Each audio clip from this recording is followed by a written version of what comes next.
నమస్కారం, డి న్యూస్కి స్వాగతం. ముందుగా హెడ్లైన్స్. ఐటీ ఎలక్ట్రానిక్ పాలసీపై సమీక్ష నిర్వహించిన సీఎం జగన్ వచ్చే 3 ఏళ్లలో అన్ని గ్రామాలకు ఇంటర్నెట్ సౌకర్యం కల్పించాలని సూచన. 26వ డివిజన్లో పర్యటించిన ఎమ్మెల్యే మల్లాది విష్ణు సమస్యల పరిష్కారమే లక్ష్యంగా డివిజన్లో పాదయాత్ర చేస్తున్నామని వెల్లడి. దుర్గాగుడిలో ప్రారంభమైన అన్నదాన కార్యక్రమం సామాజిక దూరం పాటిస్తూ అన్న వితరణ చేసిన ఆలయ ఈవో సురేష్ బాబు, పాలక మండలి సభ్యులు. వచ్చే 3 ఏళ్లలో ఇంటర్నెట్ సదుపాయాన్ని అన్ని గ్రామాలకు కల్పించడం అనేది చాలా ముఖ్యమైన అంశమని సీఎం జగన్ తెలిపారు. ఐటీ రంగం ఇది ఎంతో దోహదపడుతుందని ఆయన అన్నారు.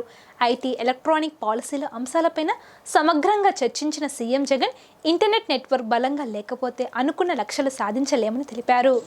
ఐటీ ఎలక్ట్రానిక్ పాలసీపై క్యాంప్ కార్యాలయంలో ముఖ్యమంత్రి వైఎస్ జగన్మోహన్ రెడ్డి శుక్రవారం సమీక్ష సమావేశం నిర్వహించారు.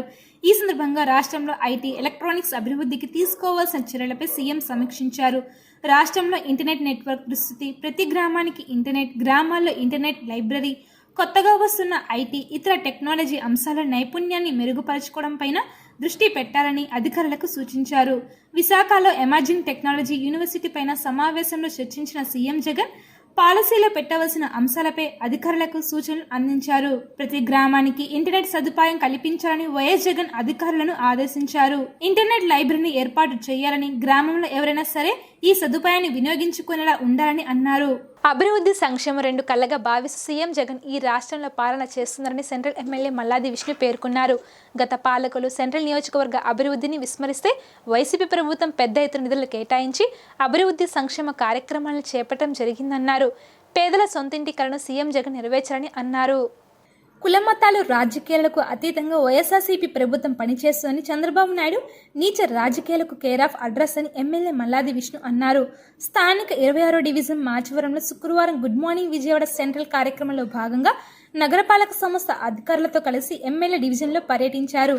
ఇంటింటికి వెళ్లి స్థానిక సమస్యలు అడిగి తెలుసుకున్నారు. ఈ సందర్భంగా ఆయన మాట్లాడుతూ తాము రాష్ట్రంలో అభివృద్ధి, సంక్షేమం ధ్యేయంగా పనిచేస్తున్నామన్నారు. కరోనా సమయంలో సైతం దేశంలో ఎక్కడ లేని విధంగా కోట్లాది రూపాయల విలువైన అభివృద్ధి, సంక్షేమ కార్యక్రమాలు నిర్వహించిన ఘనత సీఎం జగన్మోహన్ రెడ్డికే దక్కుతుందన్నారు. సమస్య వచ్చినప్పుడు కాకుండా సమస్యలను ముందుగానే గుర్తించి అవసరమైన చర్యలు తీసుకుంటున్నామన్నారు. ప్రజల సమస్యలను స్వయంగా తెలుసుకుని సత్వరమే పరిష్కరించేందుకు గాను గుడ్ మార్నింగ్ విజయవాడ సెంట్రల్ పేరిట అధికారులతో కలిసి పాదయాత్ర చేస్తున్నామన్నారు. వీధులన్నీ తిరుగుతూ ఉన్నాం, ప్రజల దగ్గరికి వెళ్తా ఉన్నాం, వారి సమస్యలు వింటా ఉన్నాం, సమస్యలు పరిష్కరిస్తా ఉన్నాం. గత సంవత్సరంన్నరగా ప్రజలకి అన్ని విధాలుగా కూడా ప్రభుత్వం, నగరపాలక సంస్థ అండగా ఉన్నటువంటి విషయం మరొకసారి గుర్తు చేసుకోవాలి. ఎందుకంటే 14 నుంచి 19 వరకు నగరం ఏ రకంగా తయారైందో చూసాం మనం. విన్న నాదుడు లేడు, విన్ని పరిష్కరించినటువంటి పరిస్థితి లేదు. ఈరోజు అలా కాదు. ఈరోజు ఖచ్చితంగా వ్యవస్థల్ని ఆధునీకరించాం. ప్రజల వద్దకు ప్రజల గుమ్మం వద్దకు ప్రభుత్వం యొక్క ఆలోచనలు, ప్రభుత్వం యొక్క అనుకున్నటువంటి కార్యక్రమాలు వెళ్ళే విధంగా ఎక్కడ ఏ రాష్ట్రంలో కూడా లేనటువంటి ఒక సచివాలయ వ్యవస్థను తీసుకొచ్చాం. ఈ సచివాలయ వ్యవస్థ ద్వారా విజయవాడ సెంట్రల్ నియోజకవర్గంలో 95 సచివాలయాలు ఉన్నాయి. ఒక్కొక్క సచివాలయంలో 10-12 మంది సిబ్బంది ఉన్నారు. అన్ని రకాలైనటువంటి సిబ్బంది. వారు నిత్యము ప్రజల్లో ఉంటూ ప్రజల సమస్యలు తెలుసుకుంటూ ప్రభుత్వ పరంగా, నగరపాలక సంస్థ పరంగా ఏ రకమైనటువంటి కార్యక్రమాలు చేపట్టాలి అనే దాని మీద వాళ్ళకు మంచి అవగాహన ఉంది. కాబట్టి సంక్షేమ కార్యక్రమాలు, నవరత్నాలు కానివ్వండి, నగర అభివృద్ధి కానివ్వండి, ఈ రెండు సమానంగా ముందుకు వెళ్తున్నటువంటి పరిస్థితి చూసాం. నవరత్నాల్లో అయితే ఇళ్లకు సంబంధించి సెంట్రల్ నియోజకవర్గంలో 30,000 మందికి ఇవ్వడం జరిగింది. బీసీ అయిన మోడీని ప్రధానిని చేసింది బీజేపీ పార్టీ అని ఆ పార్టీ రాష్ట్ర అధ్యక్షులు సోము వీర్రాజు తెలిపారు. వైసీపీ, టీడీపీలు బీసీని ముఖ్యమంత్రిని చేయించగలదా అని ప్రశ్నించారు. బీజేపీలో జేపీ నడ్డా మిత్రపక్షాన పవన్తో చర్చించి ముఖ్యమంత్రిపై నిర్ణయం తీసుకుంటున్నామన్నారు. విజయవాడలో ఏర్పాటు చేసిన విలేకరుల సమావేశంలో సోము వీర్రాజు మాట్లాడారు. ఎస్టీ, బీసీల వినతులు కేంద్ర దృష్టికి తీసుకువెళ్తాం అన్నారు. బీసీని ముఖ్యమంత్రి చేస్తానని నా మాటల్లో లేదు అన్నారు. ఓటు బ్యాంకు లేనప్పుడు ఆ పార్టీ గురించి మాట్లాడకూడదు కదా అని అన్నారు. నోటా పార్టీ అనుకుంటే నోరు జారకండి, జాగ్రత్తగా ఉండండి అన్నారు. నోటా పార్టీలోని మంత్రి వెల్లంపల్లి పోటీ చేసి 3,000 ఓట్లతోనే ఓడిపోయారు అని గుర్తు చేశారు. బీజేపీ సకాల జనుల పార్టీ, అన్ని వర్గాలకు ప్రాధాన్యత అన్నారు. దేవాలయ నిధులను వాడేసిన చంద్రబాబు ఇప్పుడు జై శ్రీరామ్ అంటున్నారు అని విమర్శించారు. సిపిఐని రాష్ట్ర ఎన్నికల కమిషన్ తిరస్కరించింది అని, విశాఖ ఉక్కుపై 14న ఢిల్లీ వెళ్లి జాతీయ కమిటీని కలిసి విన్నవిస్తాం అని ఆయన తెలిపారు. జీవీఎల్ మాధవ్ ఉక్కు శాఖ మంత్రిని కలుస్తాం అన్నారు. రాష్ట్ర ప్రభుత్వాలు పెట్రోల్ ధరలపై ఆలోచించాలి అన్నారు. దేశంలోని అన్ని ఫ్యాక్టరీలపైన విధానపరమైన నిర్ణయం తీసుకున్నారు. నిన్న ప్రెస్ కాన్ఫరెన్స్లో 2 పార్టీలు బీసీలు మూలంగా ఈ రాష్ట్రంలో ఉపయోగపడినాయి. తెలుగుదేశానికి ఎప్పుడు బీసీ ఓట్ బ్యాంకు అధికారం ఎప్పుడు వచ్చినా తెలుగుదేశానికి బీసీలు మద్దతు ఉంటుంది. 19 ఎన్నికల్లో వైసీపీ కూడా బీసీలు బాగా మద్దతు ఇచ్చారు. భారతీయ జనతా పార్టీ సకల జనుల పార్టీ. భారతీయ జనతా పార్టీ ఒక బీసీ వర్గానికి చెందినటువంటి పెద్దలు నరేంద్ర మోడీ గారిని ఈ దేశానికి ప్రధానమంత్రి చేసినటువంటి పార్టీ భారతీయ జనతా పార్టీ. ప్రధానమంత్రి గారు బీసీస్కి కాన్స్టిట్యూషనల్గా కమిటీ వేయడమే కాదు, దానికి సర్వ హక్కులు కల్పించినటువంటి ప్రధానమంత్రి శ్రీ నరేంద్ర మోడీ గారు. వైసీపీ ప్రభుత్వం శిలాఫలకాలు ప్రభుత్వంగా నిలిచిందని మాజీ కార్పొరేటర్ నెల్లిబండ్ల బాలస్వామి విమర్శించారు. పాత 21 డివిజన్లోని విష్ణువర్ధనరావు వీధిలో రోడ్లను నిర్మిస్తామని శిలాఫలకం ఏర్పాటు చేసి సంవత్సరం పూర్తయినా అక్కడ చిన్న పని కూడా జరగలేదని అన్నారు. మంత్రి ఈ విషయంలో జోక్యం చేసుకుని రోడ్డు అభివృద్ధి పనులు ప్రారంభించాలని డిమాండ్ చేశారు. పాత 21 డివిజన్లోని విష్ణువర్ధనరావు వీధిలో గల శిలాఫలకం వద్ద మాజీ కార్పొరేటర్ నెల్లిబండ్ల బాలస్వామి నిరసన చేపట్టారు. శిలాఫలకం ఏర్పాటు చేసి పనులు ప్రారంభించకుండా సంవత్సర కాలం పూర్తయిన నేపథ్యంలో కేక్ కట్ చేసి వినూత్న రీతిలో నిరసన తెలియజేశారు. ఈ సందర్భంగా నెల్లిబండ్ల బాల మాట్లాడుతూ ఈ ప్రాంతంలో 76 లక్షల రూపాయల మేర నిధులతో రోడ్లను నిర్మిస్తామని శిలాఫలకం ఏర్పాటు చేసి సంవత్సరం పూర్తయినా ఒక్క అడుగు పనులు కూడా జరగలేదని విమర్శించారు. సాక్షాత్తు మంత్రి పెద్దిరెడ్డి రామచంద్రారెడ్డి వచ్చి ఈ కార్యక్రమాన్ని ప్రారంభించిన పనులకు నోచుకోలేదని వ్యాఖ్యానించారు. జగన్ ప్రభుత్వం శిలాఫలకాలు ప్రభుత్వంగా మారిందని విమర్శించారు. గత టీడీపీ ప్రభుత్వం హయాంలోనే తాము ఈ రోడ్డు నిర్మాణానికి అనుమతులు తెచ్చామని, ఎన్నికలు రావడంతో నిలిచిపోయిందని వివరించారు. మంత్రి పెద్దిరెడ్డి ప్రారంభించిన పనులకే దిక్కు లేకపోవడం శోచనీయం అన్నారు. ఈరోజు విష్ణువర్ధనరావు వీధిలోని 76 లక్షల రూపాయల ఎస్టిమేషన్తో 2020 ఫిబ్రవరి నెలలో ఈ శిలాఫలకాన్ని సంవత్సరం క్రితం ఈ రోజుకి సంవత్సర కాలం పూర్తయింది. పోయిన సంవత్సరం ఫిబ్రవరి 5వ తేదీన ఈ శిలాఫలకాన్ని పెట్టారు. ఈ శిలాఫలకాన్ని సాక్షాత్తు పంచాయతీరాజ్ శాఖ మంత్రి పెద్దిరెడ్డి రామచంద్రారెడ్డి చేతుల మీదుగా ఈ శిలాఫలకాన్ని ప్రారంభించారు. స్థానిక ఎమ్మెల్యే మల్లాది విష్ణు ఆధ్వర్యంలో. ఇంతవరకు ఎటువంటి పనులు బిగించలేదు. ఈ ప్రభుత్వం వైసీపీ ప్రభుత్వం పబ్లిసిటీ ప్రభుత్వం అని తెలుసు, కానీ శిలాఫలకాల ప్రభుత్వం అని చెప్పి ఈ మధ్య అర్థమైంది.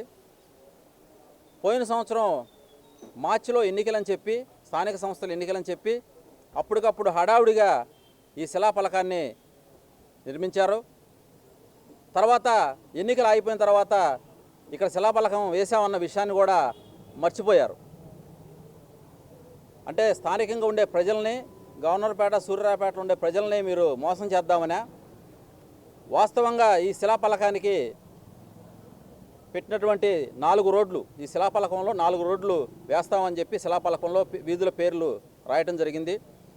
ఆ 4 వీధులు కూడా నేను శాంక్షన్ చేయించాను గతంలో. ఇంద్రకీలాద్రిపై విచ్చేసి ఉన్న దుర్గమ్మ ఆలయంలో అన్నదాన కార్యక్రమం పునః ప్రారంభం అయింది. ఈ కార్యక్రమాన్ని ఆలయ ఈవో సురేష్ బాబు, పాలక మండలి చైర్మన్ పైల సోమినాయుడు మరియు సభ్యులు కలిసి ప్రారంభించారు. శుక్రవారం నాడు దేవస్థానం మల్లికార్జున మహామండపం 2వ అంతస్తు నందు భక్తుల మధ్య వ్యక్తిగత దూరం, స్వీయ కోవిడ్ నివారణ చర్యలు పాటిస్తూ భక్తులు కూర్చొని అన్నప్రసాదం స్వీకరించు విధముగా అన్నదాన విభాగం ఏర్పాటు చేసి దానిని ఆలయ పాలక మండలి చైర్మన్ పైల సోమినాయుడు, ఆలయ కార్యనిర్వహణ అధికారి ఎంవి సురేష్ బాబు, పాలక మండలి సభ్యులు ఒరుగంటి వెంకటరమణచే ప్రారంభించడం జరిగింది. ఈ సందర్భంగా మహామండపం 2వ ఫ్లోర్ నందు అన్నదానం జరుగు హాల్ నందు ఆలయ వేదిక కమిటీ సభ్యుల వారి ఆధ్వర్యంలో అన్నదాన విభాగము అధికారులు అమ్మవారికి పూజలు నిర్వహించి కొబ్బరికాయలు కొట్టి అన్నదాన కార్యక్రమాన్ని ప్రారంభించారు. ఈ కార్యక్రమంలో 1 టౌన్ ఏసీపీ గారు, సిఐ గారు, ఆలయ అర్చక సిబ్బంది మరియు ఇతర సిబ్బంది పాల్గొన్నారు. కేంద్రం ప్రవేశపెట్టిన బడ్జెట్ కార్పొరేట్లకు రాయితీలు ఇచ్చేదిగాను సామాన్యులపై భారాలు మోపే విధంగా ఉందని పలువురు వక్తలు విమర్శించారు. వ్యవసాయం, ఉపాధి హామీ, ఆహార భద్రత, రైతులకు మద్దతు ధర లాంటి వాటికి కేటాయింపులు తగ్గించాలని వారు ఆగ్రహం వ్యక్తం చేశారు. దీనికి నిరసనగా 8వ తేదీన విజయవాడలో నిరసన ధర్నా చేపట్టాలని నిర్ణయించారు. కేంద్ర బడ్జెట్ ప్రజలపై భారాలు, రాష్ట్రానికి అన్యాయం అనే అంశంపై శుక్రవారం విజయవాడలోని ఎంబీవీకే సిపిఎం ఆధ్వర్యంలో రౌండ్ టేబుల్ సమావేశం నిర్వహించారు. దీనికి పలు రాజకీయ పార్టీలకు చెందిన నాయకులతో పాటు రైతు ప్రతినిధులు, మేధావులు, న్యాయవాదులు, ప్రజా సంఘాల నాయకులు, వ్యాపారవేత్తలు, రవాణా రంగ ప్రతినిధులు, సీనియర్ సిటిజన్లు, యువజన విద్యార్థి, మహిళా కార్మిక రంగాలకు చెందిన ప్రతినిధులు హాజరయ్యారు. ఈ సమావేశానికి సిపిఎం రాష్ట్ర కార్యదర్శి పి మధు అధ్యక్షత వహించారు. ఈ సందర్భంగా మాజీ మంత్రి, అఖిల భారత రైతు సంఘాల సమన్వయ కమిటీ రాష్ట్ర కన్వీనర్ వడ్డే శోభనాథేశ్వరరావు మాట్లాడుతూ వ్యవసాయ రంగాన్ని పూర్తిగా నిర్లక్ష్యం చేశారని తెలిపారు. కేంద్రం వసూలు చేసే మార్కెట్ సెస్ను రాష్ట్రానికి వాటా ఇవ్వాలని కోరారు. ఆదాయ పన్నులను పేదలకు రాయితీలు కల్పించాలని, మేజర్ పోస్టులను ప్రైవేట్ వ్యక్తులు చేతిలో పెడుతున్నారని తెలిపారు. ఎఫ్డీఐలకు 100% ట్యాక్స్ రాయితీ ఇచ్చిన ఘనత బీజేపీ ప్రభుత్వానికి చెందుతుందన్నారు. ప్రజలను మోసం చేసి ఓట్లు రాబట్టుకునే అత్యంత నీచమైన రాజకీయం కేంద్రం చేస్తుందని విమర్శించారు. ఈ విషయంలో సీఎంతో పాటు ప్రధాన ప్రతిపక్ష నేత చంద్రబాబు, జనసేన నాయకులు పవన్ కళ్యాణ్ను కలవాలని, బడ్జెట్పై వారి అభిప్రాయాలు తెలుసుకోవాలని తెలిపారు. ఆంధ్రుల గుండె మండుతుంది. ప్రత్యేక హోదా విభజన హామీల విషయంలో ఒక్క మాట కూడా మాట్లాడకుండా కిక్కురు మనని వాళ్ళ కేంద్ర ప్రభుత్వం ఉంటే కనీసం స్పందించలేని రాజకీయ నాయకులను కొంతమందిని చూసి ఈ ఆంధ్రుల గుండె మండుతుంది. ఒక్కటి కోరుతున్నాం, విశాఖ ఉక్కు ఆంధ్రుల హక్కు అంటే బగబగ మండుతూ వాళ్ళ ఆదిలాబాద్ నుంచి, వరంగల్ నుంచి, అనంతపురం నుంచి, నెల్లూరు నుంచి విశాఖపట్నం, శ్రీకాకుళం వరకు దాదాపు 32 మంది ప్రాణాలు అర్పించి సాధించుకున్నాం. అది ఆంధ్రుల హక్కు.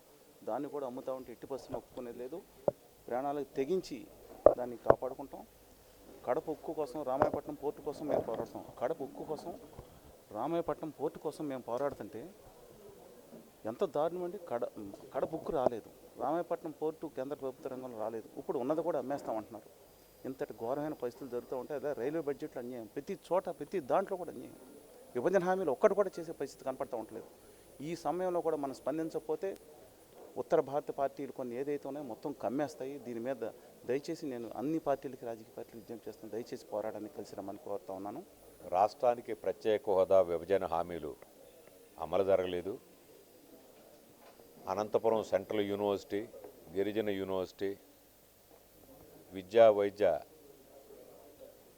కేంద్రాలు అభివృద్ధి అనేటువంటిది విభజన హామీల్లో ఇచ్చిన హామీలు ఏ ఒక్కటి కూడా అమల్లోకి రాలేదు.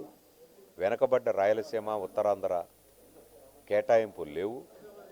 ఇలాంటి నేపథ్యంలో ఇటీవల ఆర్థిక శాఖ మంత్రి ప్రజెంట్ చేసినటువంటి బడ్జెట్లో పూర్తిగా రాష్ట్రం యొక్క ప్రయోజనాలు విస్మరించబడ్డాయి. మన రాష్ట్రంలో అన్ని ప్రధానమైనటువంటి రాజకీయ పార్టీలు బీజేపీని బలపరిచినా మన రాష్ట్ర ప్రయోజనాలు మాత్రం నెరవేరలేదు. ఇలాంటి నేపథ్యంలో అన్ని రాజకీయ పక్షాలు కలిసి రౌండ్ టేబుల్ సమావేశంలో రాష్ట్ర ప్రయోజనాల కోసం ఆందోళన చేయాల్సినటువంటి అవసరం ఉంది. అందుకోసం ఈరోజు ఈ రౌండ్ టేబుల్ సమావేశం పెట్టడం జరిగింది. కొంతమంది మిత్రులు మమ్మల్ని అడుగుతున్నారు, రాష్ట్ర వ్యాప్తమైనటువంటి బంద్ ఉంటుందా, ఎలాంటి ఆందోళనలు ఉంటాయని చెప్పేసి అడుగుతున్నారు. అన్ని రకాలైనటువంటి ఆందోళన కార్యక్రమాల గురించి సమావేశంలో చర్చిస్తామని చెప్పేసి వారికి తెలియజేయడం జరిగింది. ఇటీవల కేంద్ర ప్రభుత్వం ప్రవేశపెట్టిన బడ్జెట్ సాధారణ ప్రజలకి తీవ్రమైన దిగ్భ్రాంతిని కలిగించింది. అన్ని వర్గాల ప్రజలు కూడా ఇవాళ ప్రభుత్వ వ్యవహార శైలి పట్ల, ప్రభుత్వ బడ్జెట్ పట్ల తీవ్రమైన అసంతృప్తితో ఉన్నారు. సాధారణ ప్రజలు అదేవిధంగా గ్రామీణ ప్రాంతాల్లో ఉన్న రైతులు, వ్యవసాయ కూలీలు, చేతి వృత్తుల వారు, వీరే కాకుండా పట్టణ ప్రాంతాల్లో ఉన్న మధ్యతరగతి వర్గాల వారు కూడా తీవ్రంగా నిరాశ చెందారు. ఇవాళ ఒక్క కార్పొరేట్లు మాత్రమే ఈ ప్రభుత్వం యొక్క బడ్జెట్ బాగుందని చెప్తా ఉన్నారు. ఎవరైతే 1% మంది కోటీశ్వరులు ఉన్నారో వారు మాత్రమే ఇవాళ ప్రభుత్వం ప్రవేశపెట్టిన బడ్జెట్ను హర్షిస్తూ ఉన్నారు తప్ప సాధారణ ప్రజలందరూ కూడా తీవ్రమైన అసంతృప్తికి గురి అయ్యారు. అటు నిరుద్యోగులు, అదేవిధంగా ఇవాళ ఉద్యోగాల్లో ఉన్న వాళ్ళు, మధ్యతరగతి వర్గాల ప్రజలు, గ్రామీణ ప్రాంతాల్లో ఉన్న రైతులు అందరూ కూడా అసంతృప్తికి గురైన ఈ బడ్జెట్ పట్ల గతంలో ఏనాడు కూడా చూడలేదు ఇంత తీవ్రంగా నిరాశపరిచిన బడ్జెట్ను. పైగా మన ఆంధ్రప్రదేశ్ రాష్ట్రానికి అన్ని విషయాల్లో కూడా పూర్తిగా అన్యాయం జరుగుతూ ఉంది. గత 6.5 సంవత్సరాలుగా నరేంద్ర మోడీ ప్రభుత్వం అధికారంలోకి వచ్చిన తర్వాత ఒక్క విషయంలో కూడా రాష్ట్రానికి న్యాయం జరగలేదు.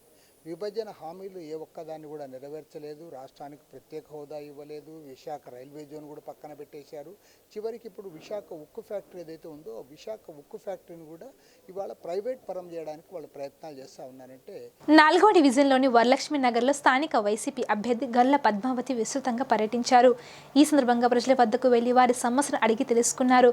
వాటిని తప్పకుండా పరిష్కారం చేస్తామని హామీ ఇస్తూ సీఎం జగన్ అమలు చేస్తున్న సంక్షేమ పథకాలను వారికి వివరించారు. ఈ సందర్భంగా ఆమె మాట్లాడుతూ గల్ల పద్మావతి రవి ప్రభుత్వ సంక్షేమ పథకాలు ప్రజలకు వివరించేందుకు, ప్రజల సమస్యలు ఏమైనా ఉంటే తెలుసుకునేందుకు ఈ పాదయాత్ర చేపట్టామన్నారు. సీఎం జగన్ పాలన గురించి ప్రజలు అందరూ ఆనందంగా ఉన్నారని చెప్పారు. వరలక్ష్మి నగర్ కాలనీ వాసులు తమకు ఘన స్వాగతం పలకడం సంతోషంగా ఉందన్నారు. కాలనీ వాసులు అందరికీ మనస్ఫూర్తిగా ధన్యవాదాలు తెలియజేశారు. ఈ కార్యక్రమంలో కాలనీ అధ్యక్షులు ప్రకాష్తో పాటు వైసీపీ నాయకులు, కార్యకర్తలు పాల్గొన్నారు. నమస్తే అండి అందరికీ. నేను 4th డివిజన్ కార్పొరేటర్ అభ్యర్థిని. ఈరోజు వరలక్ష్మి నగర్లో పాదయాత్ర చేస్తున్నాను. ఇంటింటికి సమస్యలు తెలుసుకొని జగన్ గారి పథకాలన్నీ అందుతున్నాయో లేదో తెలుసుకొని పాదయాత్ర చేస్తున్నాను. అందరూ నాకు చాలా సపోర్ట్గా అందరూ నన్ను ఆహ్వానించారు కాలనీలోకి. నాకు చాలా ఆనందంగా ఉంది. ఫుల్ మెజార్టీతో గెలిచినంత ఆనందంగా ఉందండి నాకు. ఆటోల ద్వారా అందిస్తుంటే వాళ్ళ స్పందన చాలా బాగుంది. చాలా ఆనందంగా ఉన్నారు. రైస్ కూడా చాలా బాగున్నాయండి. అందరూ చాలా ఆనందంగా ఉన్నారు. ఈరోజు 4వ డివిజన్ మన వరలక్ష్మి నగర్లో పాదయాత్ర చేయడానికి వచ్చాం. మన ఈ కాలనీ వాసులు, మన ప్రెసిడెంట్ పాస్టర్ ప్రకాష్ గారు, ఇక్కడ ఈ కాలనీ పెద్దలు కానివ్వండి, మన వైఎస్ఆర్సీపీ కుటుంబ సభ్యులు కానివ్వండి, మనకి చాలా మేము వచ్చేటప్పుడు వాళ్ళు ఘన స్వాగతం పలికారు. మేము వాళ్ళ స్వాగతం పలుకుతుంటే మాకు గెలిచినంత ఆనందంగా ఉంది. వాళ్ళకి మా తరపున ప్రత్యేక ఈ వరలక్ష్మి నగర్ వాసులందరికీ ప్రత్యేక ధన్యవాదాలు తెలియజేసుకుంటున్నాం. అలాగే వారు మా ఇంటింటికి మనం పాదయాత్ర చేసినప్పుడు కొన్ని సమస్యలు మా దృష్టికి తీసుకొచ్చారు. మెయిన్ సమస్య ఈ వరలక్ష్మి నగర్లో ఎప్పటి నుంచో కొన్ని సంవత్సరాల నుంచి కూడా పట్టాల సమస్య ఉంది. 44 సంవత్సరాల నుంచి. ఈ 44 సంవత్సరాల నుంచి వస్తున్నారు, అందరూ కళ్ళబొల్లి మాటలు చెప్తున్నారు, కానీ వాళ్ళ పని జరగల. ఈ మన పట్టాల మీద వీళ్ళకి మెయిన్ సమస్య పట్టాల సమస్య.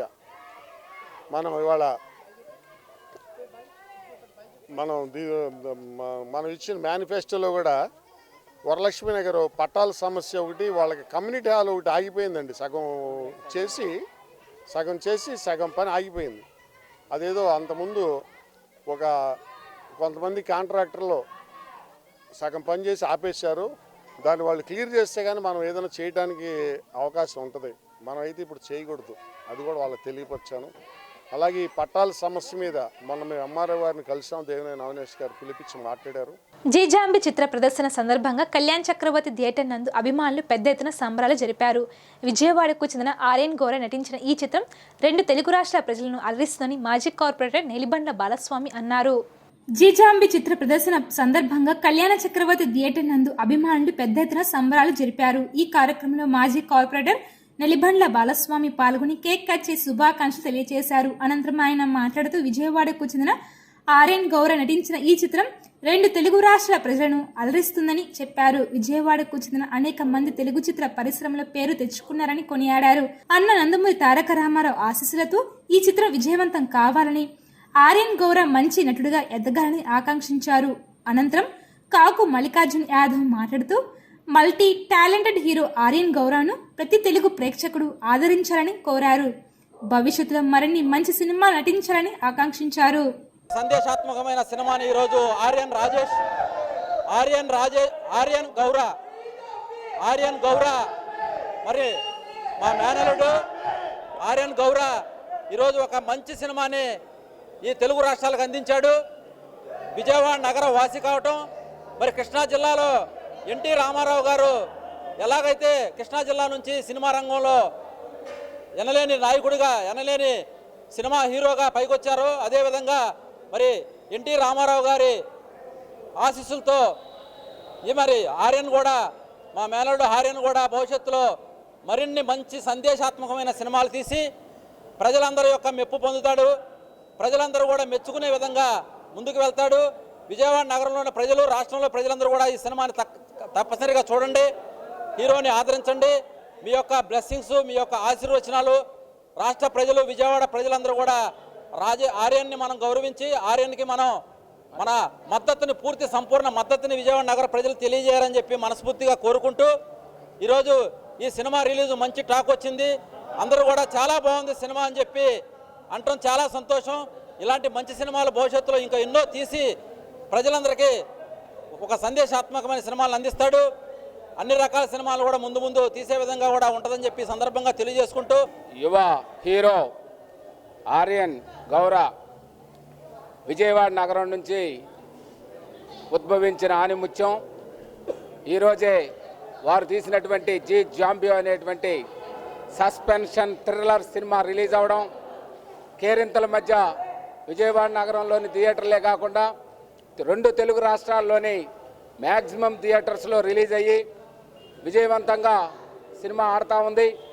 రాష్ట్ర ప్రజలంతా కూడా, తెలుగు ప్రజలే కాకుండా దేశవ్యాప్తంగా ఉండేటువంటి ప్రజలంతా కూడా ఆ యువ హీరోని రచన, దర్శకత్వం, పర్యవేక్షణ, నిర్మాత అన్నీ కూడా తానై చూసుకొని మల్టీ టాలెంటెడ్ తోటి ముందుకొచ్చినటువంటి యువ హీరోని మనం అందరం కూడా ఆదరించాలి, ఆశీర్వదించాలి. ఆ యువ హీరోకి మరింత భవిష్యత్తునివ్వాలని చెప్పి 2 రాష్ట్రాల తెలుగు ప్రజల్ని, విజయవాడ నగరం నుంచి కలామ తల్లి ముద్దుబిడ్డ యువ హీరో గౌర్ గారిని ఆశీర్వదించాలని ఈ సందర్భంగా కోరుతూ, ఈ సినిమా ఘన విజయం సాధించాలని ఆ బెజవాడ కనకదుర్గమ్మ ఆశీస్సులు కూడా తీసుకుంటున్నాం. కష్టకాలంలో ప్రజలపై కేంద్ర రాష్ట్ర ప్రభుత్వాలు భారాలు మోపడం తగదని సిపిఎం నేత బాబురావు అన్నారు. ఆస్తి విలువ ఆధారంగా ఇంటి పన్ను విధించడం దారుణమన్నారు. కేంద్ర బడ్జెట్ కార్పొరేట్లకు దోచిపెట్టి సామాన్యుని కుంగదీసిందని ఆయన మండిపడ్డారు. విజయవాడ 58వ డివిజన్లో పర్యటించి ఆస్తి పనులపైన ప్రజలను చైతన్యపరిచిన సిహెచ్ బాబురావు అనంతరం మీడియాతో మాట్లాడారు. ఒకవైపున పెట్రోల్, డీజిల్ ధరలు పెంచడం, మరోవైపు వంట గ్యాస్ సబ్సిడీని పూర్తిగా రద్దు చేయడం ద్వారా కేంద్రం భారత ఆర్థిక వ్యవస్థను దెబ్బతీసింది అన్నారు.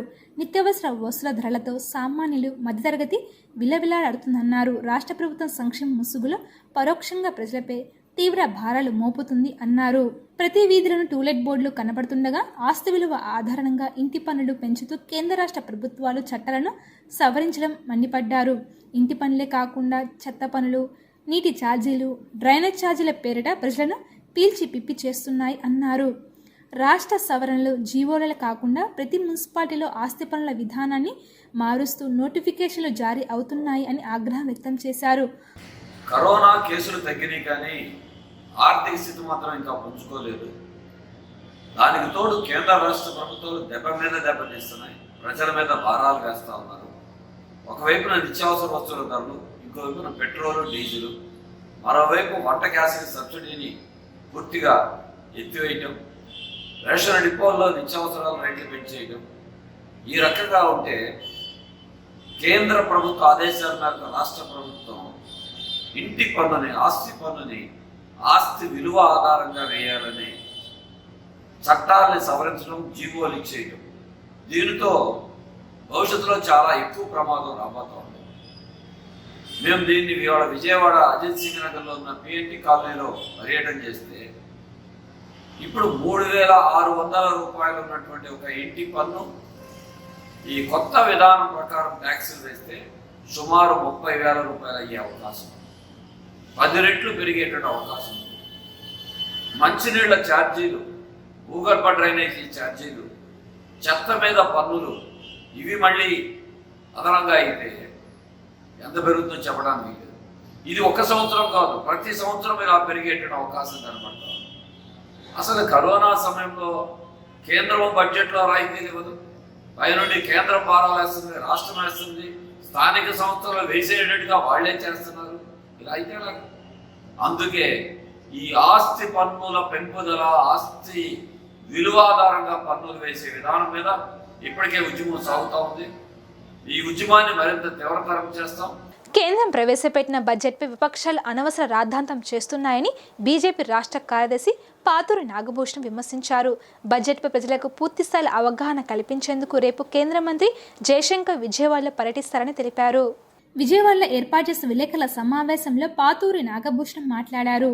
కేంద్రం ప్రవేశపెట్టిన బడ్జెట్పై విపక్షాలు అనవసర రాద్ధాంతం చేయడం తగదన్నారు.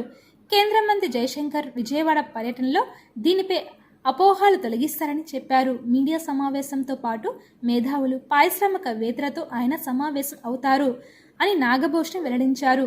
బీజేపీ నేతలపైన వైసీపీ మంత్రులు, నేతలు చేస్తున్న విమర్శలను ఖండిస్తున్నాం అన్నారు. బీజేపీ, జనసేన సత్తా ఏంటో త్వరలో తెలుస్తుందని, అనవసరంగా బీజేపీ, జనసేన నేతలపై విమర్శలు చేస్తే అదే స్థాయిలో తిప్పికొడతాం అని ఆయన హెచ్చరించారు. సంస్కారం లేకుండా మాట్లాడితే ప్రజలే బుద్ధి చెబుతారని హితవు పలికారు. మా సోమవీర్రాజు గారు రాష్ట్రంలో భారతీయ జనతా పార్టీ ఏ విధంగా ముందుకు వెళ్తూ ఉంది, జనసేనతో కలిసి మేము ఏ విధంగా కార్యక్రమాలు చేయబోతున్నాం అనే దాని మీద ఒక ప్రెస్ మీట్ పెట్టడం జరిగింది. కొంతమంది పల్నాడు ప్రాంతానికి చెందినటువంటి వ్యక్తులు పార్టీలో చేరటం, దాని సందర్భంగా ఆయన దేశానికి ఒక వెనుకబడిన తరగతులకు చెందినటువంటి వ్యక్తిని ప్రధానమంత్రి చేసినటువంటి ఘనత భారతీయ జనతా పార్టీకి ఉంది. అదేవిధంగా ఈ రాష్ట్రంలో మరి ఇప్పుడున్నటువంటి ప్రాంతీయ పార్టీలు ఏదేవైతే ఉన్నాయో, మీరు ఇక్కడ ఉన్నారు, మీరు ముఖ్యమంత్రుల్ని బీసీలు చేయగలరా అని ఆయన క్వశ్చన్ చేయడం జరిగింది. దీనికి కొంతమంది రకరకాలుగా మాట్లాడుతూ ఉన్నారు. ఇందులో ముఖ్యంగా నిన్న విశ్వరూప్ గారు మాట్లాడుతూ ఉన్నారు, ఉట్టుకి ఎగరలేనమ్మంటే స్వర్గానికి ఎగురుతుందా అని. నేను అడుగుతూ ఉన్నాను, మీరు భారతీయ జనతా పార్టీని ప్రశ్నించే ముందు మీరందరూ కూడా ఒకసారి మీ వెనక ఏముందో చూసుకోవాలా. 2009లో మీరు పార్టీ పెట్టిన తర్వాత మరి మీ చరిత్ర, మీ నాయకుడి చరిత్ర గురించి ఒకసారి తెలుసుకోవాలి. మేము స్వర్గానికి ఎగురుతామా లేదనేది ప్రజలు నిర్ణయిస్తారు. కానీ మీరు జైలుకి వెళ్ళినటువంటి చరిత్రలు కానీ లేదా అవినీతి చరిత్రలు అనేది సోమవీర్రాజు గారికి ఎక్కడా లేదు.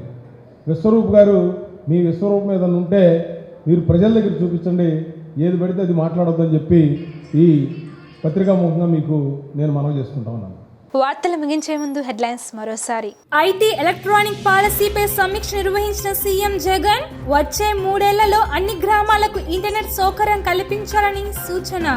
26వ డివిజన్లో పర్యటించిన ఎమ్మెల్యే మల్లాది విష్ణు సమస్యల పరిష్కారమే లక్ష్యంగా డివిజన్లో పాదయాత్ర చేస్తున్నామని వెల్లడి. దుర్గగుడిలో ప్రారంభమైన అన్నదాన కార్యక్రమం, సామాజిక దూరం పాటిస్తూ అన్న వితరణ చేసిన ఆలయ ఈవో సురేష్ బాబు, పాలక మండలి సభ్యులు. ఇవి ఇప్పటి వరకున్న updates. Keep watching the news.